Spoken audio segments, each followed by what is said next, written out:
Assalamu alaikum, I'm Aisha and you're watching Samaa News. Here are today's headlines. Pakistan will host Saudi Arabia, Turkey and Egypt for talks from today on the Iran war, as Islamabad positions itself as a potential venue for U.S Iran negotiations on the month-old conflict. The four countries' foreign ministers will hold in-depth discussions on a range of issues, including efforts to de-escalate tensions in the region during the two-day talks. Turkish Foreign Minister Hakan Fidan said the meeting would seek to establish a mechanism aimed at de-escalation. He told a broadcaster that they would discuss where the negotiations in this war are heading and how these four countries assess the situation and what can be done.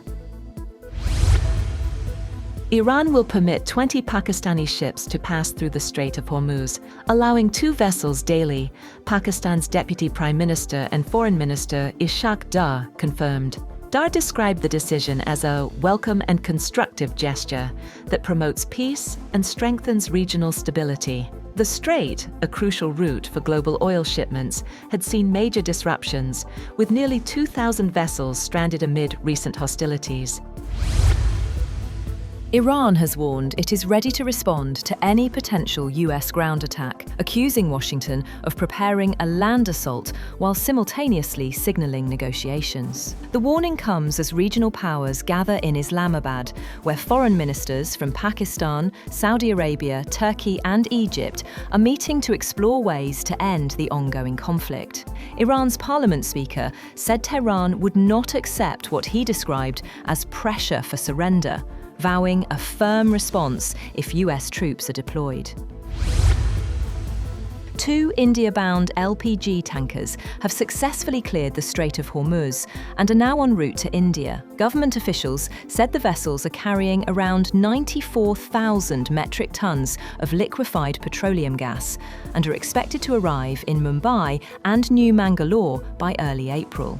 The transit comes despite major disruptions in the strait due to the ongoing conflict, with Iran allowing passage to what it calls non-hostile vessels under coordination. Tens of thousands of Americans marched across major U.S. cities on Saturday in the third wave of No Kings protests, denouncing President Donald Trump's policies on immigration, the war in Iran, and what organizers call overreach of executive authority. Crowds gathered from New York to Los Angeles, with large rallies in Washington, D.C. and St. Paul, Minnesota. Demonstrators carried signs, effigies of Trump and officials, and called for accountability. Musician Bruce Springsteen performed in St. Paul, supporting anti-immigration enforcement messages. While most protests were peaceful, clashes occurred in Los Angeles and Dallas, resulting in minor arrests. The rallies also reached smaller towns like Shelbyville, Kentucky, highlighting nationwide engagement. The White House dismissed the protests as Trump derangement therapy sessions, while Trump defended his policies as necessary to maintain order.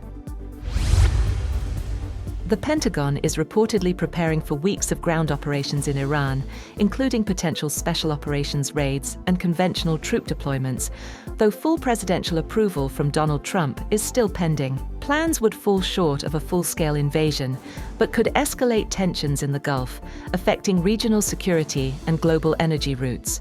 The U.S. has already deployed 3,500 Marines from the 31st Marine Expeditionary Unit and readied thousands more from the 82nd Airborne Division. Trump has warned Iran against obstructing the Strait of Hormuz, signaling a strong response if necessary. Officials emphasize that operations remain under review, balancing military action with ongoing diplomatic efforts. Iranian opposition figure Reza Pahlavi, son of the ousted Shah, warned on Saturday that negotiating with Iran's current leaders would only delay future threats to Americans. Speaking at the Conservative Political Action Conference in Texas, he called for renewed protests inside Iran and promoted himself as a viable leader for a transitional government. Pahlavi told the audience that the Iranian regime will never be honest or true partners for peace and would use talks to buy time, cheat, and steal. He linked his vision to U.S. interests, suggesting a free Iran could provide economic opportunities, and received standing ovations and chants of "Long live the King" from Iranian Americans in attendance.